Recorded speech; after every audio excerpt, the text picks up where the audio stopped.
How do you know if an action is moral or not? What is morality, and does it even exist? Where does moral knowledge come from? These are questions that concern themselves with ethics. Ethics, also called moral philosophy, is the branch of philosophy that involves systematizing, defending, and recommending concepts of right and wrong behavior. This video will serve as an easy-to-understand introduction to ethics and the three significant areas of study within ethics, which are metaethics, which deals with the foundations and nature of moral values, properties, and words; normative ethics, which deals with the systems of morality and questions how one ought to be and act morally; and applied ethics, which deals with what a person is obligated or permitted to do in specific situations, analyzing controversial present-day moral questions concerning abortion, euthanasia, animal rights, and more. To begin analyzing what's right and wrong and who is moral in the world, it makes sense to understand where morality comes from and what it fundamentally is. So that's why we'll go over metaethics first. According to philosophers Richard Garner and Bernard Rosen, there are three kinds of metaethical problems. These are: number one, what is the meaning of moral terms and judgments? A question involving moral semantics. Number two, what is the nature of moral judgments? A question involving moral ontology. And how may moral judgments be supported or defended? A question involving moral epistemology. To help explain metaethics as easy as possible, it helps to analyze it from two main viewpoints: cognitivism and non-cognitivism. Cognitivism claims that ethical statements are propositions, or statements or assertions, and can be either true or false. Cognitive moral statements are divided into three main sections: moral realism, subjectivism, and error theory. The concept of moral realism states that there are objective good and bad features to the world, which these propositions are about. Simply put, there are specific good and bad rules that apply to everyone no matter what. Realists can be said to be ethical naturalists or ethical non-naturalists. Ethical naturalism means that ethical claims can be expressed as natural properties without the use of ethical terms. For instance, something like bad can be reduced to a natural property. Ethical naturalists may equate badness with pain and goodness with well-being. So if we studied how pain is inflicted in a person, we would be investigating the moral concept of badness. A popular ethical naturalist, neuroscientist Sam Harris, has written how inflicting intense suffering on anything conscious is objectively morally wrong. He often uses the analogy of putting your hand on a hot stove. Touching the stove will be undeniably painful, something everyone can agree on, and can be used to form the basis of good and bad. In other words, he's equating badness with the suffering of conscious creatures.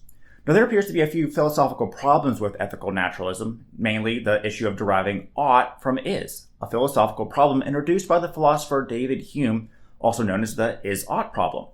Hume said that people take how things are, or empirical facts about the world, and use them to derive moral conclusions illogically. He believed people move too readily from observations of facts to moral judgments. According to Hume, there shouldn't be any connection between empirical facts and values.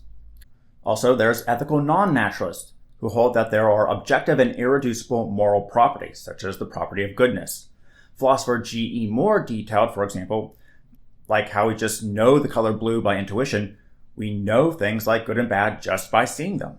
Of course, if it were that easy and true, there wouldn't be so many moral disagreements. Moral realists may also believe morality and objective moral rules are handed down to us by a deity like the Judeo-Christian God.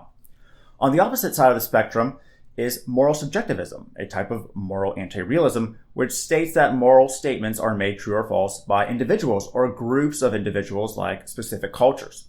In this case, there is no objective good and bad. Only individuals or groups of individuals determine what is moral. Under this view, one can be an individual subjectivist or a cultural subjectivist. Individual subjectivism means that only individuals themselves determine what is moral.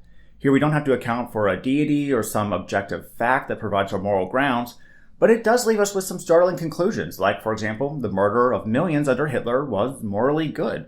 We may have an opinion that it's not, but to the Nazis, that was something that had to be done for some sort of moral greater good at the time. Because there's absolutely no objectivity, who's to say who's morally right?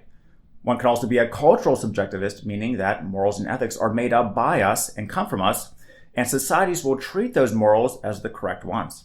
Now, I've heard this view also referred to as moral constructivism or moral conventionalism.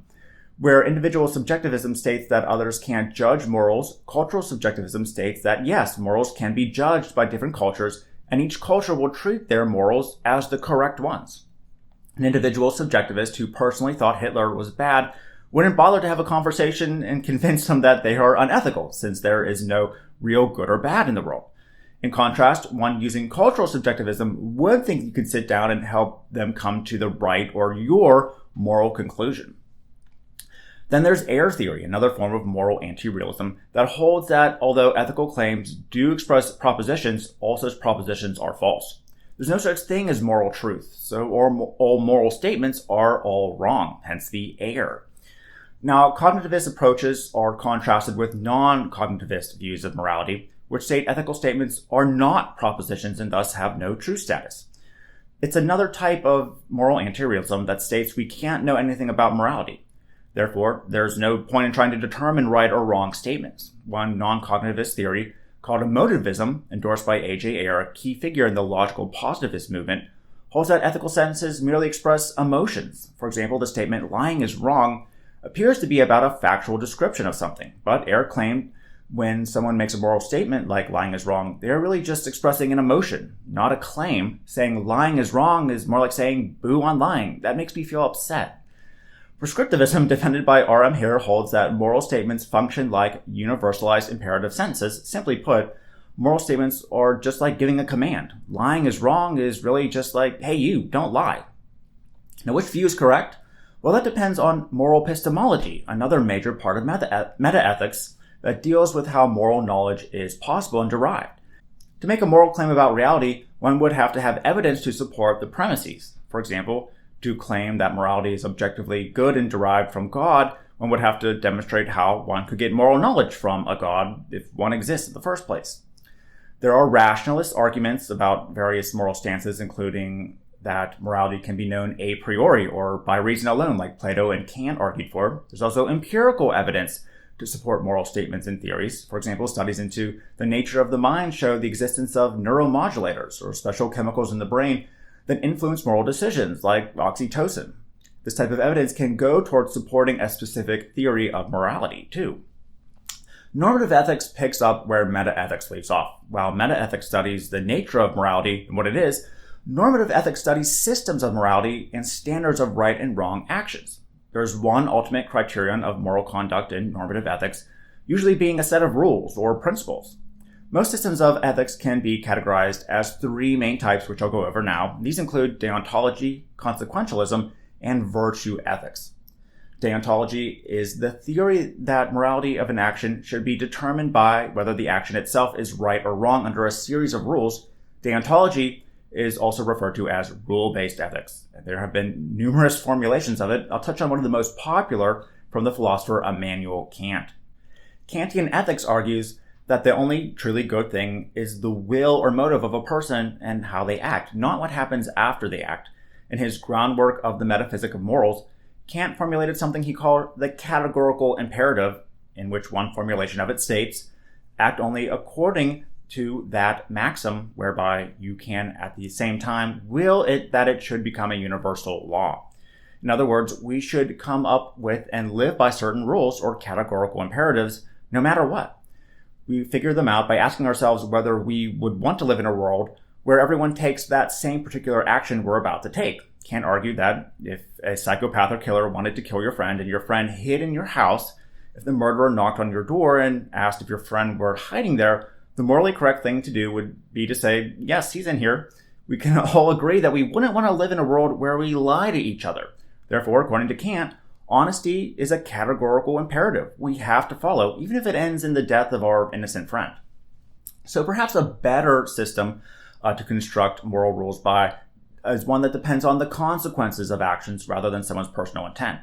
That's what the ethical theory of consequentialism would have us believe. It's the theory that the consequences of one's conduct are the ultimate basis for any judgment about the rightness or wrongness of that conduct. Consequential theories are sometimes called teleological theories, from the Greek word telos, or end, since the end result of the action is the sole determining factor of its morality. The most popular consequentialist theory is utilitarianism, an ethical theory that states that the most moral action is one that maximizes happiness and well-being for the affected individuals. It was developed by Jeremy Bentham and John Stuart Mill in the 18th century and states actions should not be considered good or bad in and of themselves, but only in reference to their utility or usefulness in achieving happiness. For example, imagine we were walking home with some food and encountered 5 homeless people needing food. We only have enough food to really stop one of them from being hungry that night. If we spread out the food equally, no one would feel fully fed, but no one would feel starved that night. Say each of them currently feel happiness on a scale of 2 out of 10. Being fully fed would raise that to 8 out of 10, while getting a little food that night would make it a 4 out of 10. What's the most moral thing to do? If you said spread out the food so it's equal and everyone gets some, that's utilitarianism. There's more utility or happiness if everyone is a little bit more satisfied than if just one person is feeling fully satisfied. In this example, we're talking about something called act utilitarianism, which refers to how moral an individual's actions are. Later versions of utilitarianism include rule utilitarianism, negative utilitarianism, and others. But perhaps being moral is more about good habits of character rather than actions and consequences. This view is what's referred to as virtue ethics, the normative theory that emphasizes the virtues or moral character of an individual. Here we place less emphasis on learning rules and stressing the importance of developing good habits of character. Virtue ethics is one of the oldest types of normative ethics with its roots in ancient Greece. In his Republic, Plato outlined what were later called the cardinal virtues: wisdom, courage, temperance, and justice. The philosopher Aristotle argued that most virtues fall between 2 extremes, which we ought to avoid. For example, if you have too much courage, you will become brash, but too little and you'll become cowardly. Finally, the third branch of ethics is applied ethics, which consists of the analysis of specific controversial moral issues. Today, applied ethics is usually sorted into various sub-branches that deal with specific topics, such as medical ethics, business ethics, environmental ethics, for example. Examples of applied ethics in, say, medical ethics is the embryonic stem cell research controversy, or the ending life support debate. An example in another field, say environmental ethics, is shutting down specific emissions-producing businesses to stop global warming. What exactly makes a moral issue an applied ethical one, though? First, the issue needs to be controversial in a sense that there's nowhere near a consensus to a correct moral answer. For example, the issue theft is wrong is generally agreed upon and wouldn't fit into this category. Secondly, it needs to be a direct moral issue. For example, certain tax laws or zoning laws may be controversial, but they aren't directly moral in nature. Theoretically, applied ethics should be the easiest branch of ethics to do. By the time an applied ethical issue is presented, issues of metaethics and normative ethics would have been sorted out. We theoretically should know where morality comes from, what it is, and the best normative theory of conduct. All that's left to do is simply consult the ethical rules on the matter and the issue is solved. Of course, today there's no accepted metaethical view, and many normative ethical views all conflict with each other, leading to major disagreement and controversy that we see today. So the debate about what's ethical and what's not rages on, just as it did long ago with the Greeks. Whether there is a most rational or correct moral view at this time is the topic I can cover in another video. Of course, there's far more to ethics than what was covered in this little video, but hopefully this served as a good introduction to this very important branch of philosophy. If you like this video, make sure to give it a thumbs up and subscribe for more videos like it using the link in the description, and turn on the notification bell to receive updates when new videos come out. Hopefully you liked this introduction to ethics, and I'll talk to you again soon.